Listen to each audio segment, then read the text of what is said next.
But don't wrap your self-worth up in numbers, you know, and followers or album sales or, you know, fan bases or anything. You know, you need to have a self-worth that exists outside of success, you know, and then you'll always be happy.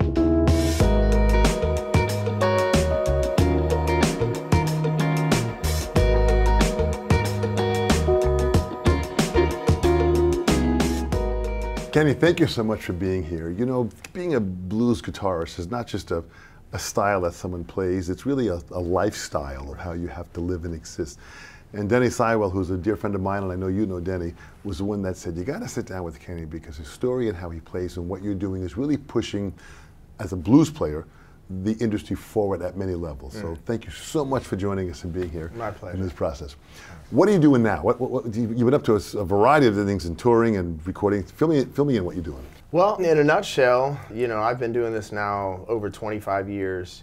And I've gotten into a thing now where I try to have a new project out every year and a half or so. Nice. It used to be, you know, 2 to 3 years back in the day. You make an album and you could be out for a long time, you know. Yeah. But now between my band, the Kenny Wayne Shepherd Band, and I also have a side band with Stephen Stills from Crosby, Stills and Nash. Absolutely, yes. And Barry Goldberg, who was in a band called the Electric Flag back in the day, and legendary blues keyboardist. The three of us have a band called The Rides. Rides, yeah. And it's a blues rock roots band, and so between those two bands, I've kind of had this alternating cycle of I put a record out, we put a record out, I put a record out, we put a record out. So recently I put an album out with my band, and we've been on the road for about 1.5 years now supporting that. Steven went out on the road with Judy Collins, and so we haven't had a chance to catch back up yet. We're supposed to do it right now. In the meantime, in the interim, I went in the studio with my band, and we recorded another record that's going to come out later this year. So we actually just finished mixing, and we're going to master this week, and, you know, very excited about it. So you're in the thick of it right now as far as making this happen. Let's go back now.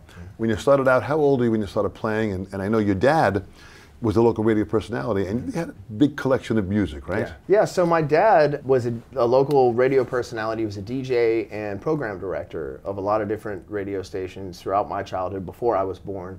Many different formats: country, R&B, rock, active rock, top 40, all the genres. And so as a kid, I grew up surrounded by music all the time. It was always being played around the house, in the car. My dad was always listening to the radio to see, you know, what was going on with the radio station, but also, you know, playing the music that he liked. And I saw every band that came through town. A lot of times I got to go backstage and meet them because my dad was the program director. Yeah. So it was really cool. I mean, what he didn't know and what I didn't realize was that I was absorbing all of this, you know, that was going to prepare me for my future.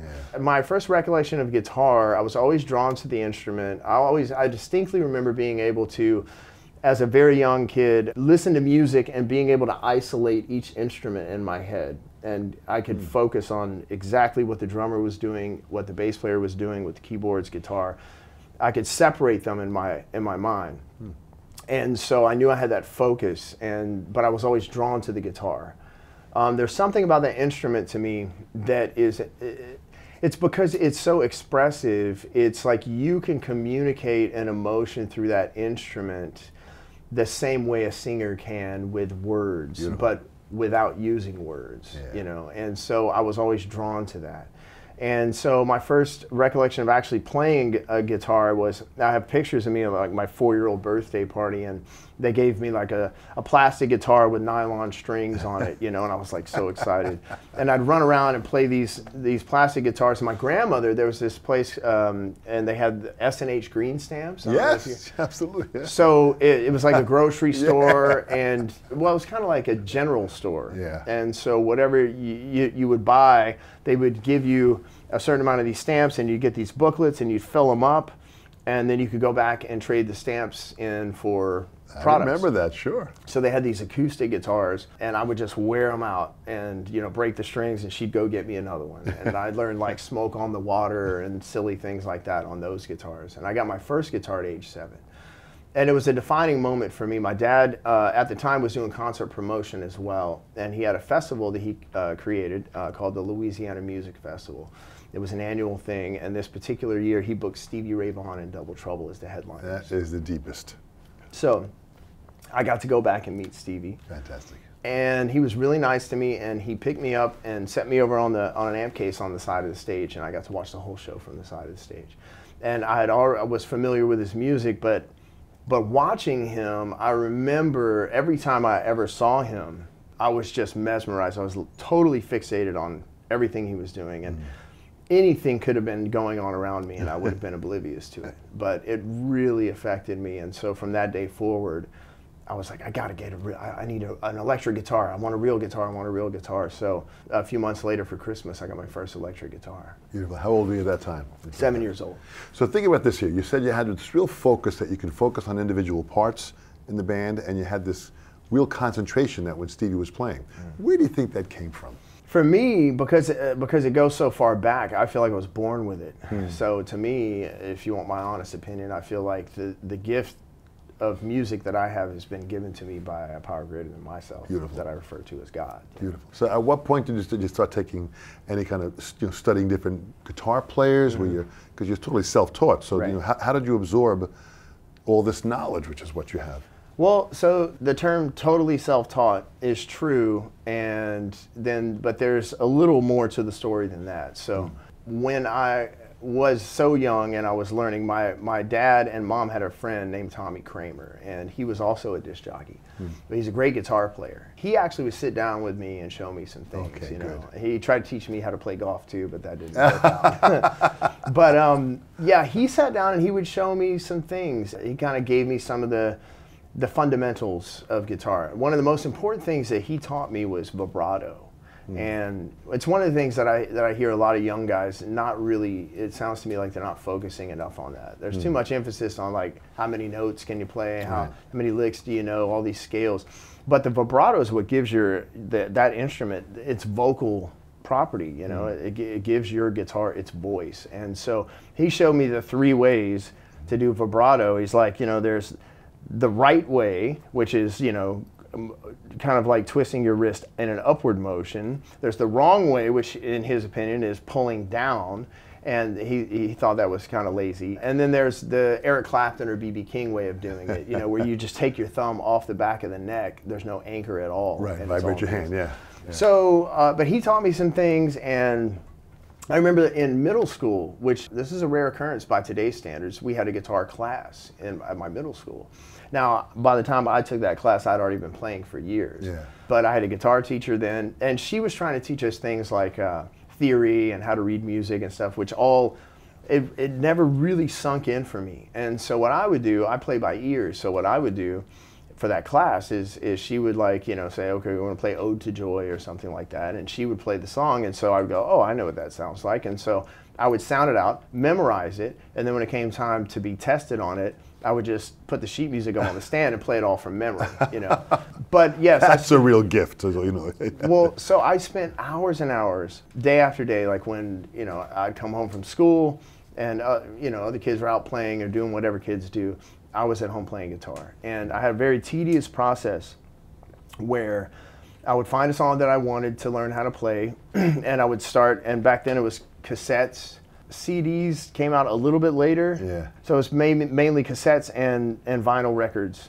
And I would take the tape player and I would start the song and I would listen to like the first note, and then I would stop, rewind, go back, find the first note, hit play, first and second note, stop, rewind, first, second, and third note. And I would literally piece the song together by ear from the top to the bottom, and then do it over and over and over again until I memorized it.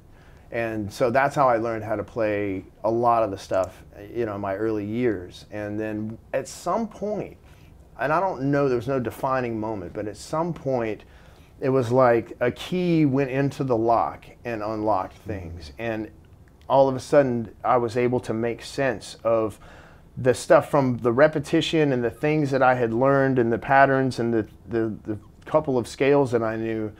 All of a sudden, I could see the neck differently, and I could instead of playing what somebody else played, I could take what they played and figure out how to take it somewhere else and try and make it my own. Interesting. Who were we listening to at this time?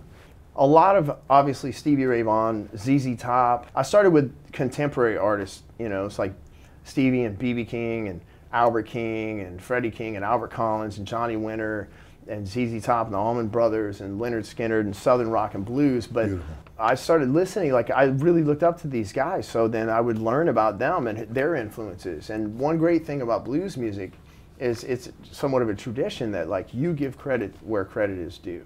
And you always acknowledge the people that inspired you to play and give them the credit that they deserve. So people like Stevie was very open, or like even like Jimi Hendrix, you know, he was very open about Buddy Guy being a big influence on him and you know, being part of the Famous Flames and you know, all that stuff. So I would go back and I'd be like, oh, I want to hear the Famous Flames, or I want to hear, you know, Little Richard, or I want to hear Robert Johnson, or Blind Lemon Jefferson, or, you know, all Son House, all these guys. And so I started where I was at with contemporary artists, and I worked my way backwards throughout the history of the blues. Very interesting, very interesting. Going back further, who back further would you recommend? Because we have a lot of, you know, young artists that watch these interviews, and I want them to take notes, and when you mention these names, do the research. Right. Who would you say going back, you know, before, that still has that sound that when they play really kind of reaches you in the depth of your soul?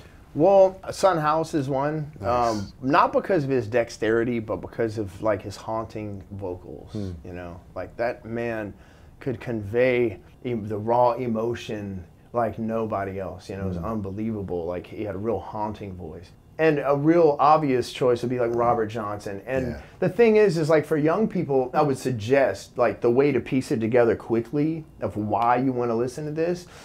Because you listen to Robert Johnson and those recordings are really like, you know, I mean, they're old. It's like, you know, it's all they had for the time. But you listen to what he's doing, and literally it sounds like there's three guys playing guitar. Interesting. You know, from what he's doing with his right hand, it sounds like there's three different people playing. He's doing it all by himself with all this finger picking stuff that he does. But the way to really get why I'm suggesting somebody like him is to go back and look at the songs like Crossroads or any of the songs that you recognize those titles, and then go listen to like the Clapton version or like the multitude of covers of, you know, all these songs, these artists that have covered his music, and see how they interpreted his music. Because when you listen to his, you may go, oh wow, that just sounds like really basic, you know, it's like just guitar and singing, and it's like scratchy album sound, and you know, it doesn't sound, you know, they want to hear something more current. But like when you listen to the artists that were inspired by him and listen to their interpretation of it, you see how it was brought into the modern realm and how it is still relevant today. And then that also might inspire you as a young artist then to see how other people took those old songs and made them fresh. And then that'll inspire you to go on your own path and find other artists like that and then do your version of their songs. Absolutely. There was something about the recordings years ago. You know, the technology wasn't good. It was challenging all the way around, but there was something that was captured in those recordings that we don't have now necessarily. You know, so when you record, how do you record today when you're recording? I'm kind of a weird guy. Like, I'm really old school analog, but I also love technology. So when it comes to my equipment, I'm like as old school as it gets. I like old guitars and old amps, I mean, or the newer versions of those things as well, reissues and things like that, but things that are true to the original nature of those instruments. Pro Tools and things like that is like a necessary evil in today's world. I have a love-hate relationship with that. You know, so what we do is we do simultaneously analog and digital. So I always use tape. We use 2-inch tape. We try and use analog effects whenever possible, but we use Pro Tools. It makes it more efficient, so we use it for editing. Like you can go back and you can like punch things, or you can like you can go back and you can edit a song down or whatever so much faster than on my first album before Pro Tools existed. It was all tape, and so you would sit in there and you'd have the engineer who had to have the ability to splice the tape, and put it on the tape machine and get the razor blade out, find the right spot. He would work the reels and find the right spot and cut that tape, and it better be in the right spot. Absolutely. You know? And then you take a section out, however long, to edit it and toss it, and then tape it back together, and you know, hope that the guy had the skills. And hope that the guy had the skills. It was really that way, and it's interesting because you're young enough but yet old enough to experience that old school of recording. Right. Where literally, and many of the people that are watching this might not have realized, they had to cut the tape. Well, that meant, you know, you had to really have that skill of being able to hear. What a different way of doing it. So how How do you run the business side of what you're doing? Because here you are now, basically the CEO of what you're doing. You got to run the business of your brand, which is what this is. Right. So my dad quit his radio career to help me with my career. How great. And yes, and we're not one of those stereotypical family that you hear about where a horrible parting of the ways or anything like that. We're still doing this together. Beautiful. And so he was always very adamant. He's like, this is your business, this is your livelihood. Right. You need to be involved in this. Good. And so even like, you know, when I was a teenager, because I signed my record deal when I was 16 years old. I did my first album at age 17. I graduated high school, hit the road, and never looked back. That's not typical. Yeah. So, you know, for anybody, young people that are watching, don't expect that. You can't expect it. I didn't expect it. Yeah. It's an anomaly of some sort. But anyways, he always had me involved. He always had me in all the meetings. You know, there was times when I was younger, I was way more focused on the music and just wanting to be a musician and just play guitar. Yeah. But as I got older, all that stuff started seeping in, you know, it started paying off that he always had me there because I was paying attention and it started to really resonate. So as I became a young adult, and definitely once I got really into my late 20s, early 30s, it was like I really took the reins of my company and my business. And so we still all do it. Me and my dad run the company. You know, we do a lot of things differently today. Like today's age has given people opportunities that didn't exist when I was a new artist. So like YouTube and social media. Internet is incredible. You know, these reality TV shows like, you know, The Voice and American Idol and all this. None of that stuff existed. So, you know, you had to do it the old fashioned way. And we played gigs in bars. We get like $200 to split up amongst 6 guys in the band, play 3 one-hour sets with 15-minute breaks, you know. And we paid our dues in these little dives and stuff like that. We worked our way up. And so, you know, but today you can hit an audience. You get, you know, you get something that goes viral, man. You can hit millions of people and make a name for yourself via the internet. Absolutely. The success that we've had and the fans, that is most important because this music has some of the most loyal fans that I've ever seen. They're lifelong fans. Yeah. Blues, people that get turned on to blues music love it for life. Yeah. And if you stay true to yourself and true to your art form, they'll support you. And they have supported me now for over 25 years. So with a fan base, the amount of albums that we've sold, millions of records over the years, and just staying true to what I love to do has enabled me the opportunity to really have control over my career. So you used to rely on getting a record deal and the record company doing everything for you because they have the connections and the money and all that stuff. But now we have control over everything, and which is a great position to be in. So, you know, we do it all. We manage everything. You know, I'm writing the songs, I'm producing the records. I go into the studio, I have complete control. I don't have anybody telling me what kind of record that I'm supposed to make. Beautiful. You know, I put out the music that I feel inspired to put out, whatever that might be at the time. And I follow my muse, you know, and the fans have supported me through that, you know, and I think that's really important. That's beautiful that you are sticking to your focus of what you believe in and the core of who you are. Right. That's fantastic. First of all, having your family involved, that you can have that level of support is absolutely a blessing and wonderful to see. Right. Social media, are you involved with social media or any of the technology that you need to build that brand and move the albums forward? Yeah, well, social media has become a necessity, like for everybody, if you have a business. I was late to the game. I resisted it as long as I could. I just was not interested. I'm a pretty private person. I'm even like to a degree kind of shy in certain settings. So the idea of constantly trying to tell everybody what I'm doing or taking pictures of myself or, you know, it just is really foreign to me. Yeah. But the thing is the fans now have come to expect this kind of access to the artist, and they like it. It's endearing to them, and they feel closer to the artist, and then they feel more invested in who you are, you know, as a person and as a musician. So, you know, we were kind of late to the game, but I started seeing other artists that were really using it as a tool to help their career and to engage with their fans on a direct level, eliminating the middleman, whether it's the record company or whoever it is, and just going direct to your audience Right. and keeping them engaged in what you're doing. And I saw, oh, I see how this is important. Once I had that realization, then, you know, we signed up for, you know, the ones that were appropriate for my fan base. And we started building engagement with them. And, you know, we've got over 1 million people following us on Facebook. Beautiful. And, you know, Instagram, we kind of came a little slower to that, so we're building on that. Those are the two. Twitter just really bothers me. I don't know. I can't get with tweeting. So I haven't really focused a lot on that. Plus, I feel like that's a different audience, kind of, you know. I think most people want to talk politics on Twitter, and I'm not into that. Well, it's interesting that you say this. So what you're saying is understand the kind of social media that is a part of your brand, Right. which is really what this comes down to. Right. And if one part of the social media is not necessarily going to assist you to get the message out, move along and find something else. Right. Let's go into songwriting. I mean, you've written some fantastic stuff of what you're doing. Where'd that come from and how do you develop that? This is another area where my dad's radio background has heavily influenced me. Besides me soaking up all the different sounds and watching all these concerts that came through town, I was always hearing radio songs. And my dad, in his position at the radio station, he was a program director, so record companies would send him new music, and he's the guy that would decide if that sounds like a song that's good enough for my station, or if that sounds like a song that, in his opinion, stands to become a hit or not, you know? And so I was listening to all these songs, these hit songs, and they always had these elements to them, you know, like choruses, you know, and melodies that like stick in your head and, you know, telling certain kinds of stories and stuff. And that's all stuff that I've incorporated into my songwriting approach. Because blues music is wonderful, and like traditional blues music started with suffering and things like that.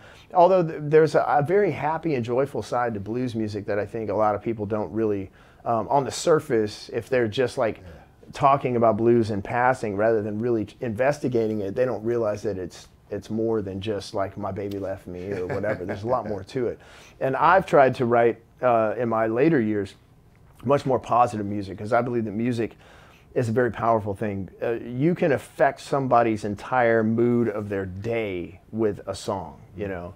And so I think that's a very powerful thing. So if I have that ability, I also have a responsibility of what I do with it. And I want to breed positivity. I want people to feel good and, you know, come away from listening to my music, hopefully making them feel better about their day, and rather, because there's enough negativity in the world.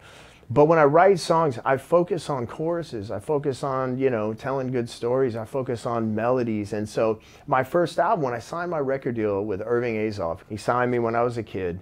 And he was really cool. He was like, you know, at the time I didn't sing at all. And so, you know, he was like, well, what are you going to do? And I said, well, I don't know, I'm going to go write a record. And he goes, well, he's like, just so you know, you make whatever record you want to make. He's like, I don't care if you make an instrumental guitar record. Just do whatever you want to do. And that's a huge green light from a CEO of a record company, because instrumental guitar records generally don't sell a lot of records. Absolutely. So that was a big thing, but for me, that was never my intention. That's not what I wanted to do. I wanted to tell stories, and I wanted to write songs with lyrics, and I didn't have the voice at the time. I sounded like a child. I was a child, but I sounded like a child, and that's not the voice I heard from my music. And I've always had this position that I have standards for my music, and I will do whatever it takes to achieve that sound. And if that means that I'm not the one that needs to be singing on my own music because somebody else is delivering the vocal the way I hear it in my head, then so be it. Good for you. And I think that's, you know, that was part of the key to my early success. And so as the years went by, I started singing more. And now it's gotten to a point where I'm sharing vocal responsibilities with the guy that's been singing lead vocals in my band now for over 21 years or something. But I found still finding ways to express myself in the music. But the songwriting always starts with guitar, generally, or I might have like a title or a lyric idea. But generally it starts with a groove that I've come up with.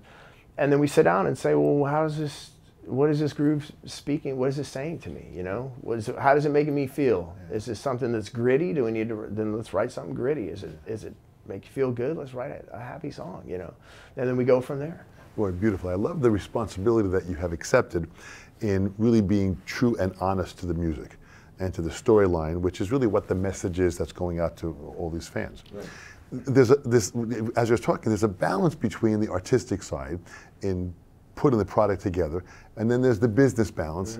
You know, so after you now write these songs and you have this together, now you want to record it, so now you got to step into business mode. Right. How do you balance those two? Well, to me, it's kind of like one's the left hand, one's the right hand. They're part of the same body, so it's always been that way for me. And as I've gotten more and more involved, I'm involved in every aspect of my business, whether it's designing the merchandise that we're going to sell at the shows, writing the songs, producing the records, picking the studio, you know, the sounds that I want, the album artwork, all of those things, you know, the marketing. The bottom line is like, it rests on me. And I found, like, just with something as simple as, you know, touring and hotel rooms, like we have travel agents or somebody in my office like booking the hotel rooms while we're out on tour. And we just pull up at some place and I'll be like, why are we here? Like, we have a day off and we're in the middle of nowhere, there's nothing to do. And then, you know, guys are frustrated, you know, because it's their one day off. And I realized, like, everybody looks to me.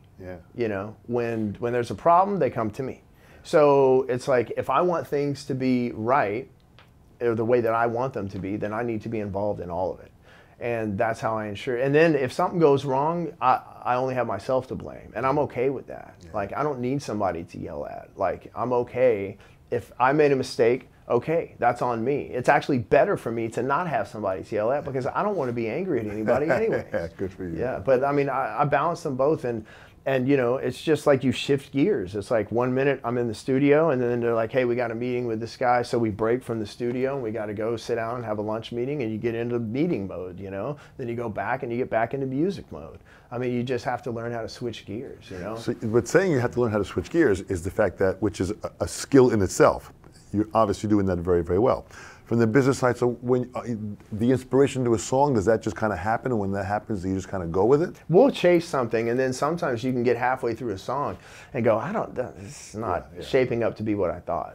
And then you abandon ship, you know, or come back to it later and try and rewrite it, you know. And that's why I like co-writing. Like, I generally write with other people. And I mean, I can write by myself, but I've always found that I enjoy co-writing more, because I inevitably discover something by working with someone else that I would not have done on my own. And so they'll come up with ideas, and I'm like, yes, that's a great idea. I never would have thought of that, you know? And so somebody will throw something out and we just start chasing it and we see where it takes us. And sometimes you can write a song in like 15 minutes, and sometimes, you know, you got to come back to a song over the course of 2 or 3 days. You know? Well, that really is that synergy when you bring someone else's mind in and their experiences and where they came from, and you put this together. But you're doing it so well, man. You're coming up with some great tunes. You've got a great vibe and a great spirit.